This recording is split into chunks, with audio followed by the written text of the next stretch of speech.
नमस्कार, news for nation देख रहे हैं और मैं हूं आपके साथ रंजन सिंह। आज शिक्षा पर बजट पेश हुआ है। क्या कुछ हुआ है बजट में आज?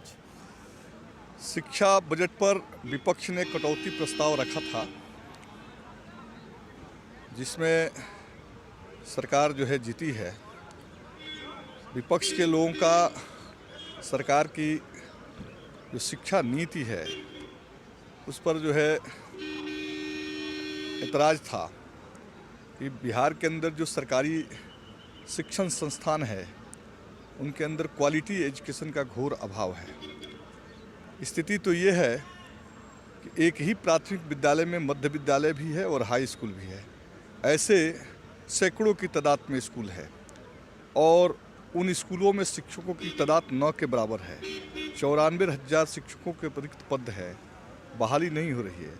ऐसे स्थिति में क्वालिटी एजुकेशन की कल्पना करना जो है मूर्खता होगी और इसलिए विपक्ष के लोगों ने ये सवाल सरकार के सामने उठाया।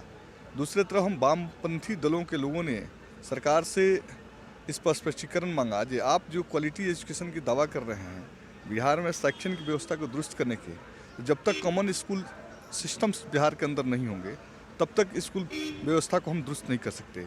एक तरफ सरकारी जो विद्यालय हैं, हाई स्कूलेज हैं, इंटर कॉलेज हैं, मध्य विद्यालय हैं, एक कमरे में चलने के लिए बाध्य है।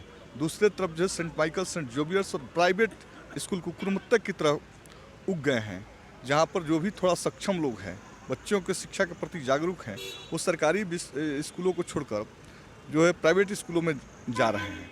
तो ये जो गैप है इसको भरने के लिए सरकार क्या कर रही है? सरकार की तरफ से कोई सकारात्मक उत्तर नहीं था। हम लोग की मांग थी कि प्राइवेट जो स्कूलेज खुल रहे हैं, प्राइवेट जो कॉलेज खुल रहे हैं, उस पर एक सामाजिक व्यवस्था होनी है, एक सामाजिक नियंत्रण होना चाहिए, उसके लिए कमेटी बनानी चाहिए और उसके जो है जवाबदेही बनाने की कार्रवाई होनी चाहिए।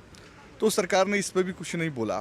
हम लोग ये लगातार जो गैप है एजुकेशन के अंदर, ख़ासतौर से बिहार के अंदर जो कुकुरमुत्ते की तरफ जो प्राइवेट इंस्टीट्यूशन खुल रहे हैं, उन इंस्टीट्यूशन में अधिकांश इंस्टीट्यूशन जो है माननीय सदन के सदस्यों का भी है और इसलिए सरकार जो है उस पर चर्चा करने से बचती रही। माननीय शिक्षा मंत्री को लगातार हम लोग सवाल ये भी है कि जिस तरह से कोरोना काल था और कोरोना काल में निजी स्कूल है वो लगातार मनमाना फीस वसूला, जबकि क्लास भी नहीं चला है, या जो कई गार्जियन हैं इसकी शिकायत। बिल्कुल, हम लोगों ने लेफ्ट के साथियों ने हमने ये सवाल उठाया सदन के अंदर कि जो कोरोना काल है और कोरोना काल में जो प्राइवेट स्कूल है वो लंबा फीस का जो है फहरिस्त भेज दिया है।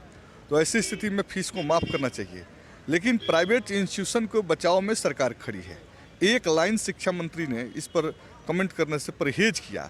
यह दर्शाता है कि सरकार के लोगों का प्राइवेट स्कूलों के अंदर जो है बड़ी दखलंदाजी है। उनके अपने निजी संस्थान है, उनके अपने निजी हित है, इसलिए इस सवाल को सदन के अंदर टाल रहे हैं। और ख़ासतौर से कई ऐसे लोग हैं, माननीय सदस्यों के स्कूल चल रहे हैं, तो उस पर लेफ्ट के छोड़कर बाकी कोई चर्चा करने के स्थिति में नहीं था।